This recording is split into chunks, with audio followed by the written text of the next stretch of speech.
Well, hello again. Welcome to Five Homes to Freedom. Today, what I would like to do is share with you an analyzer for determining whether a single-family house or a house with a suite will actually cash flow or not. This is a version of a more in-depth analyzer that I use for larger properties. It has been customized that this one will work for Canada. As you can see, we've got the Canadian flag symbol here indicating that this one is used for Canada.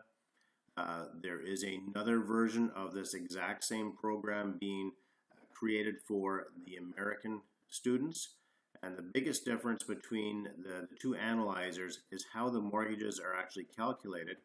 Plus, down in the purchase cost, you'll see here that there is a space, and you'll see it as we go through, where if there is any taxes applicable to the purchase of the property in either your province or state, it will be indicated here. So let's quickly just walk through a scenario, and I'm literally just going to be making up numbers here just for the sake of an example. So I always start off in the upper left-hand corner called the property information box. So we'll just enter a address here, and we'll say 123 anywhere street. The number of doors, well, let's say it is just a single family house. So you'll see here that there's a drop down box, the maximum of 4 doors. We're just going to select 1. The local appreciation in the market, by default I have put in 3%. You can change this to whatever value you deem to be relative to that area of the market. I mean, some markets may be flat and no appreciation, and some may be experiencing much higher appreciation, so you can change that. So let's say that we have a house that they're asking $350,000 for. So I'm going to enter in $350,000. And I'm just going to be entering information into the pale blue areas that you see here. So the actual purchase price, let's be realistic and say we bought it for $340,000. All right, so then we'll come back to the purchase costs. We'll go ahead and do the purchase cost now. So the appraisal, it depends where you are getting the financing and the type of financing that you are actually going for.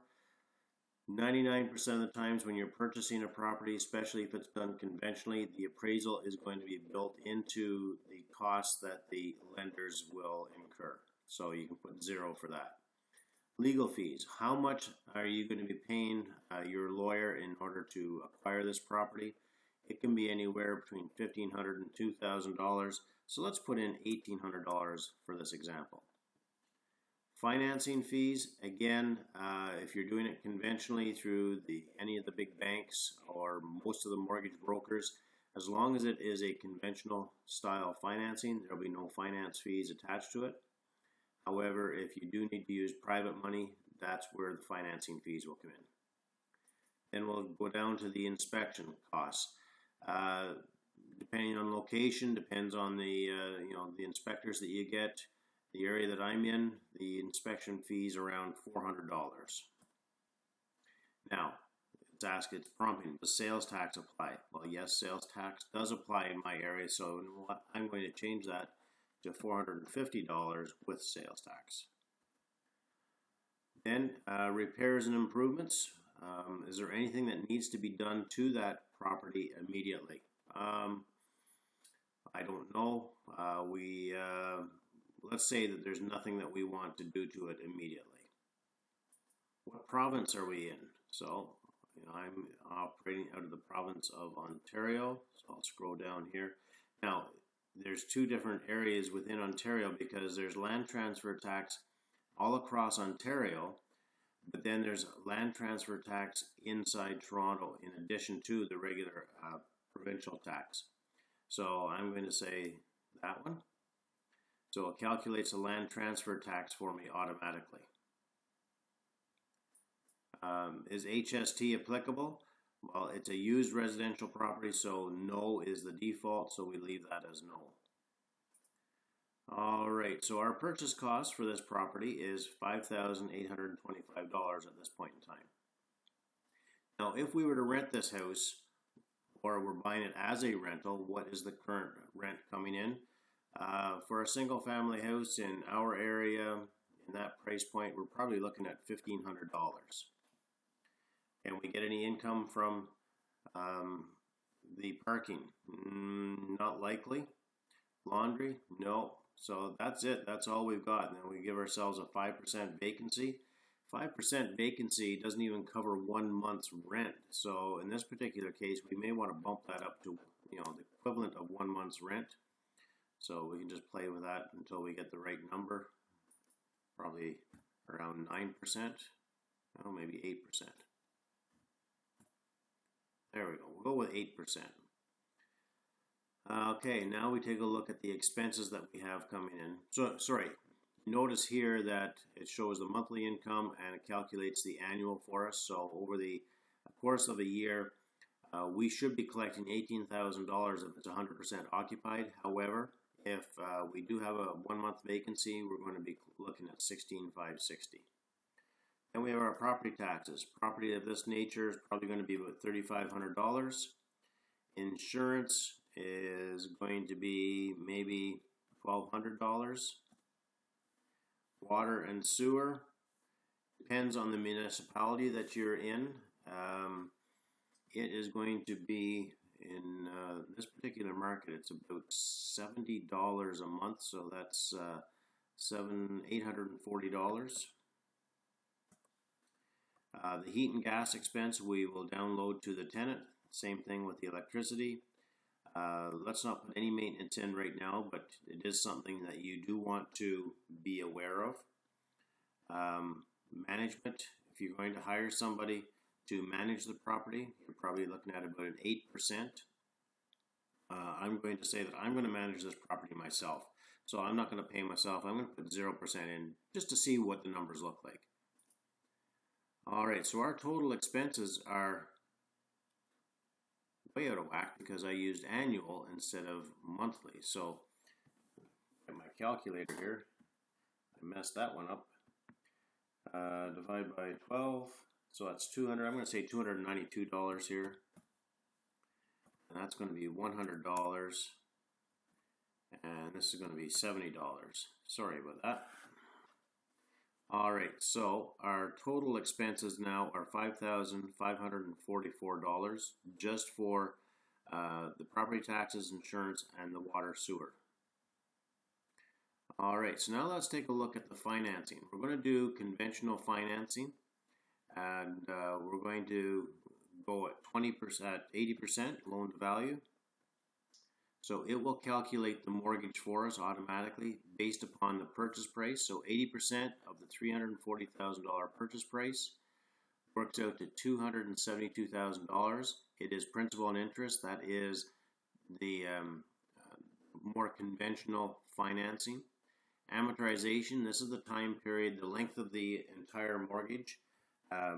You can get 30 years, but it's more typical that you're going to get 25 years.